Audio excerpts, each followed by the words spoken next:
Segala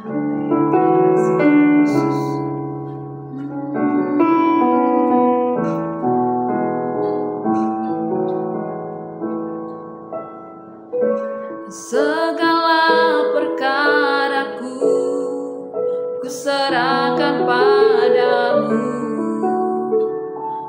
Allah pembelaku. Segala khawatirku ku taruh di kakimu, Allah pemeliharaku.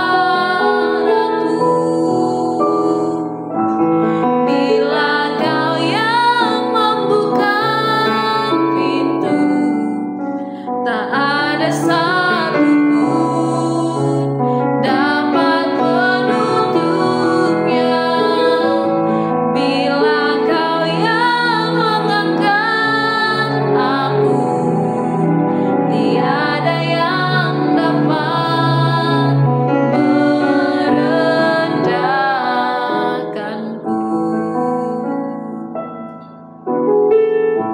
Segala perkaraku ku serahkan padamu, Allah pembelaku. Segala khawatirku ku taruh di kakimu,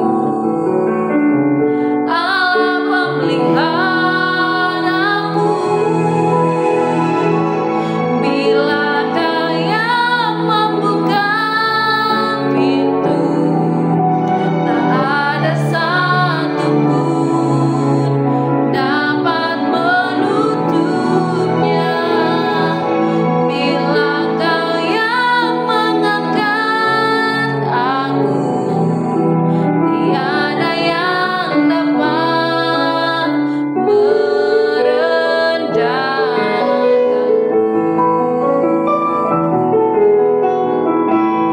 Bila Kau yang membuka pintu, tak ada satupun dapat menutupnya.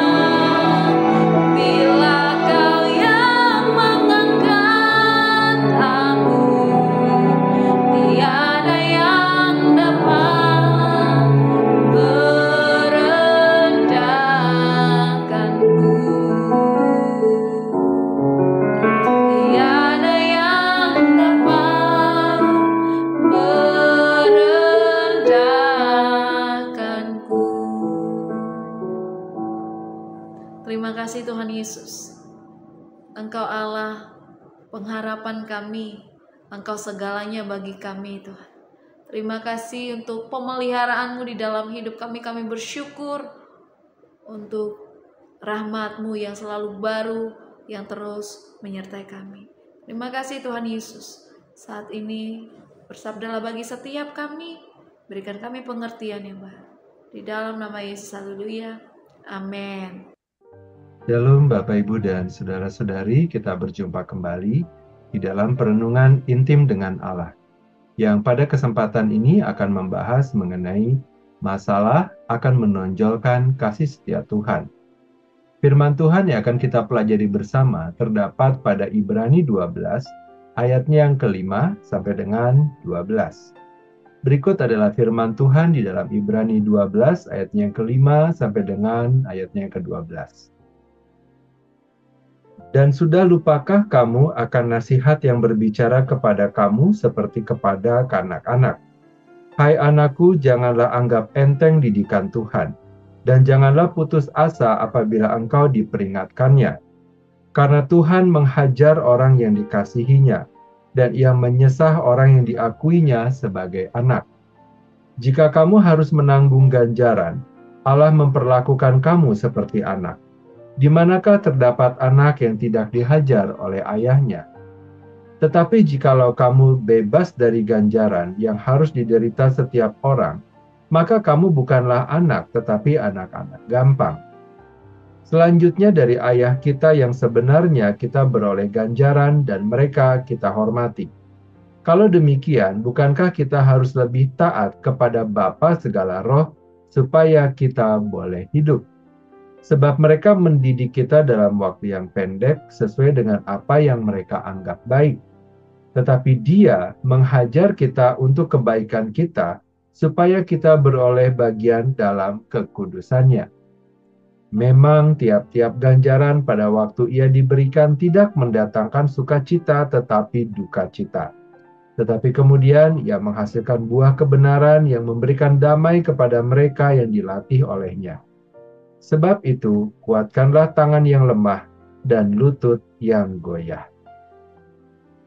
Bapak, Ibu, dan Saudara-saudari, Ibrani 12 ayatnya yang ke-5-12 adalah bagian Alkitab yang penuh penghiburan bagi orang percaya, khususnya dalam masa-masa sulit. Penulis surat Ibrani menegaskan bahwa penderitaan, disiplin, dan masalah yang dihadapi oleh umat Tuhan tidak pernah terlepas dari kasih setianya. Kasih setia Tuhan tidak berkurang saat kita menghadapi masalah, melainkan semakin nyata melalui teguran dan didikannya. Namun penting dipahami bahwa ini bukanlah suatu pembenaran atau bahkan ajakan untuk mencari-cari masalah, melainkan pengingat bahwa dalam setiap situasi, kasih Tuhan tetap hadir dan bekerja untuk kebaikan kita. Di dalam ayatnya yang ke-5 dan ke-6, penulis memulai dengan mengingatkan umat Tuhan untuk tidak mengabaikan teguran Tuhan dan tidak tawar hati ketika ia mendidik. Ia mengutip Amsal 3 ayatnya yang ke-11-12 yang mengatakan, "Hai anakku, janganlah engkau menolak didikan Tuhan, dan janganlah engkau bosan akan peringatannya.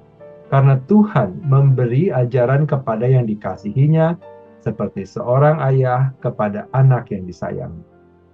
Teguran Tuhan bukanlah tanda bahwa kasih-Nya telah berkurang, tetapi justru bukti bahwa kita adalah anak-anak-Nya.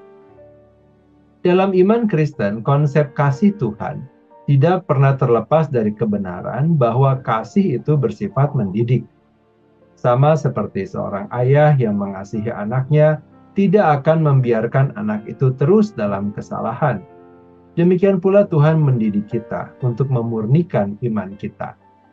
Kasih setianya ditunjukkan melalui disiplin ini yang bertujuan agar kita bertumbuh dalam kekudusan. Ayat 7 sampai dengan 10 menjelaskan bahwa disiplin Tuhan bertujuan untuk pembentukan rohani kita. Penulis membandingkan disiplin Tuhan dengan disiplin dari ayah duniawi.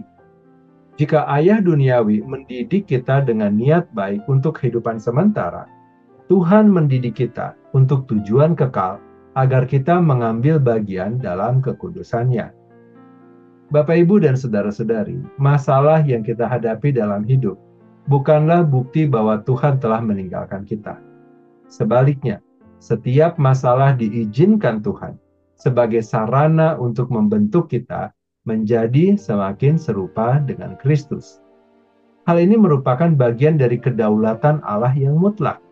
Tidak ada satupun penderitaan atau masalah yang terjadi secara kebetulan, melainkan semuanya berada dalam rencana kasih-Nya. Roma 8 ayat 28.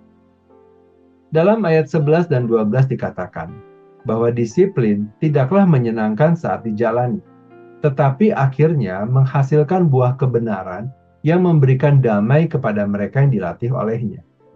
Masalah yang diizinkan Tuhan seringkali memang membawa rasa sakit, tetapi hasilnya adalah kedewasaan rohani, ketaatan kepada Allah, dan damai sejahtera. Kasih setia Tuhan yang tidak pernah berkurang ini hanya dapat dipahami melalui iman Kristen.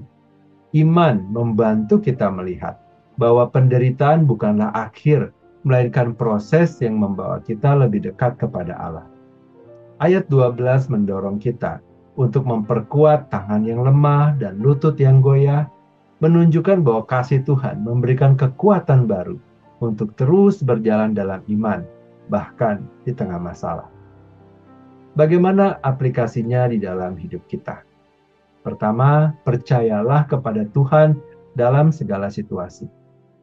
Masalah yang kita hadapi adalah bagian dari rencananya untuk membentuk karakter kita. Kasih setia Tuhan tidak berkurang, bahkan di tengah penderitaan. Yang kedua, jangan cari-cari masalah. Meskipun Tuhan mengizinkan masalah untuk mendisiplin kita, ini bukan alasan untuk mencari masalah atau hidup dalam ketidaktaatan. Teguran Tuhan bertujuan untuk mengarahkan kita kembali kepada jalannya. Ketiga, syukurilah proses pembentukan Tuhan. Melalui iman kita dapat melihat bahwa penderitaan sebagai sarana untuk membawa kita lebih dekat kepada Tuhan dan menjadi saksi kasih setianya kepada dunia.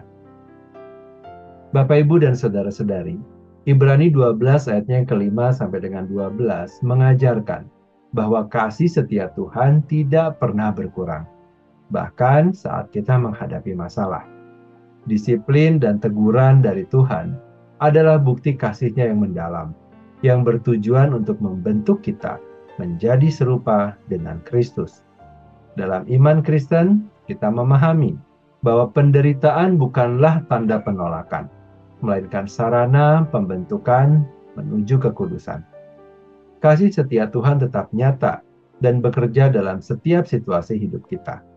Melalui iman, kita dapat menerima penghiburan ini, sehingga masalah yang kita hadapi tidak menjadi batu sandungan, tetapi menjadi batu loncatan untuk mengalami kedalaman kasih-Nya. Mari kita terus hidup dalam keyakinan bahwa kasih setia Tuhan tidak pernah meninggalkan kita. Mari kita berdoa. Bapa yang baik, kami berterima kasih dan bersyukur kepada Tuhan untuk kebenaran firman Tuhan yang telah kami dengar pada kesempatan ini. Kami diingatkan bahwa Tuhan tetap mengasihi kami dan tetap menyertai kami bahkan di tengah masalah yang kami hadapi. Tuhan juga tetap menyertai kami dan memberikan kami kekuatan untuk kami tetap bertahan. Sebagai Bapa yang baik, Engkau mengajar kami dan mendidik kami untuk kami hidup dan bertumbuh sebagai pribadi yang dewasa yang tetap akan bersandar serta mengandalkan Tuhan di dalam setiap babak hidup kami. Berikanlah kepada kami hikmat dan kekuatan yang kami perlukan ya Tuhan, untuk kami dapat menjalani hari-hari kami di dalam takut, hormat, dan gentar kepada Tuhan. Berikanlah kepada kami hikmat dan kekuatan yang kami perlukan, untuk kami dapat menyadari kasih Tuhan dalam hidup setiap kami. Biarlah kebenaran firman Tuhan tetap menjadi pelita bagi kaki kami dan terang bagi jalan kami. Kini kami kembali memohonkan kepada Tuhan. Kiranya damai sejahtera dari Allah Bapa, cinta kasih dari Tuhan Yesus Kristus, serta persekutuan dengan Allah Roh Kudus tetap menyertai kami sampai kedatangan Tuhan yang kedua kali. Di dalam nama Tuhan Yesus kami berdoa. Amin. Demikianlah pembacaan firman Tuhan dan perenungan intim dengan Allah pada kesempatan ini. Sampai bertemu kembali di dalam perenungan intim dengan Allah berikutnya. Tuhan Yesus memberkati.